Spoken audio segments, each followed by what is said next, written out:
Hola, bienvenidos una vez más a su programa El Sofá del Ciudadano, un espacio creado para que todas aquellas inquietudes políticas sean aclaradas y para que la información democrática esté a su alcance. En pantalla aparecerán nuestras líneas donde usted podrá enviar sus preguntas para que posteriormente sean aclaradas y respondidas por profesionales en el tema. Hoy como invitada nos acompañan la doctora Cindy Graciano y la doctora Ibe Martínez, abogadas y expertas en derechos humanos que darán respuesta a cada una de las preguntas en relación a los derechos que usted ha hecho. En la Constitución Política de 1991, en el capítulo 1 de los derechos fundamentales de nuestra nación quedaron constituidos el derecho a la vida, el derecho a la salud, el derecho al trabajo, el derecho al buen nombre, entre otros. Con esto quiero plantear y darle paso a la pregunta que nos hace la señora Rosa Pérez desde Turbo. Doctora Cindy, ¿por qué son fundamentales los derechos humanos? Hola Ana, gracias por tu pregunta. Claro que sí, mira, para mí los derechos humanos son fundamentales para garantizar la igualdad y la dignidad de todas las personas y creo firmemente en su importancia y la necesidad de respetar y proteger esos derechos en todas las circunstancias. Ahora, doctora Cindy, ¿qué garantizan los derechos humanos? Es una pregunta que nos hace don Orlando Suárez desde el municipio de Carepa.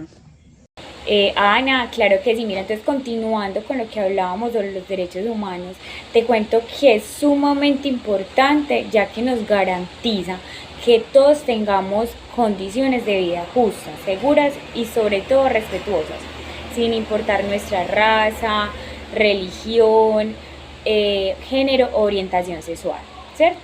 También considero que además los derechos humanos promueven la paz, la justicia y el desarrollo sostenible en las sociedades. Entonces, por eso es sumamente importante tener claro en la sociedad los derechos humanos que tenemos todas las personas para poder acceder a ellos.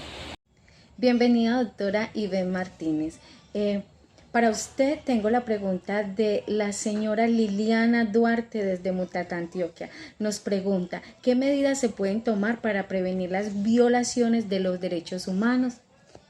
Bueno, para dar respuesta a tu pregunta es esencial saber que todas las personas nacen con derechos humanos que no pueden ser violados por ningún gobierno ni por ningún individuo. Partiendo de ahí es necesario tomar medidas para prevenir la violación de nuestros derechos humanos. Una medida que creo yo que es importante que tengamos en cuenta es la conciencia y la educación. Debemos ser conscientes de cuáles son nuestros derechos para así mismo tener la capacidad de defenderlo y entender por qué defendemos nuestros derechos. Doctora Ibe, nos pregunta el señor Milan Andrés Valencia desde Apartado. ¿Cuál es la principal barrera para la implementación efectiva de los derechos humanos? Hola Ana María, gracias por la pregunta. Bueno, yo pienso que la principal barrera para la implementación efectiva de los derechos humanos es la falta de cumplimiento por el Estado. Es cierto que existen normas que amparan nuestros derechos, pero también es cierto que pocos se protegen. Yo pensaría que la principal barrera que impide el efectivo cumplimiento de estos derechos es la impunidad. Este genera un impacto negativo en la representación de la justicia ciudadana. Cada día aumentan las violaciones de nuestros derechos y en respuesta a eso muy poco se castiga a quien violenta nuestros derechos. Entonces yo culparía la impunidad como la principal barrera o el principal factor que impide el efectivo cumplimiento de los derechos humanos. Muchas gracias. Creo que sus respuestas han dado claridad a estas preguntas que tenían nuestros ciudadanos. Ahora, doctora Cindy, nuevamente hay una pregunta de la señora María Alejandra Valencia que nos hace también desde el municipio de Apartado y dice, ¿qué son los mecanismos de participación? Ana, claro que sí, mira, los derechos que tenemos como ciudadanos incluyen los mecanismos de participación. A continuación tenemos la participación de la doctora Dayarcia, licenciada en Ciencias Políticas, que nos estará explicando qué es el referendo, cuál es su importancia y quiénes pueden promover un referendo en nuestra nación. Ahora vamos a hablar sobre el referendo. ¿Qué es el referendo? El referendo es un mecanismo de participación ciudadana donde los ciudadanos son convocados a votar para aprobar o rechazar una propuesta en específico. Esto puede ser una ley, una enmienda constitucional o una decisión política importante. El referendo puede ser nacional, regional, departamental, municipal o distrital.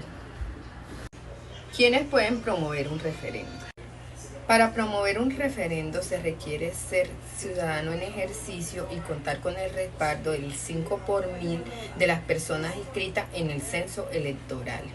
Cumpliendo con este requisito también podrán ser promotores, organizaciones cívicas, sindicales, gremiales, comunales o de sindicato indígena, de orden nacional, departamental, municipal o local, según el caso, o movimientos o partidos políticos, debiendo cumplir con el requisito de la personería jurídica dado el caso.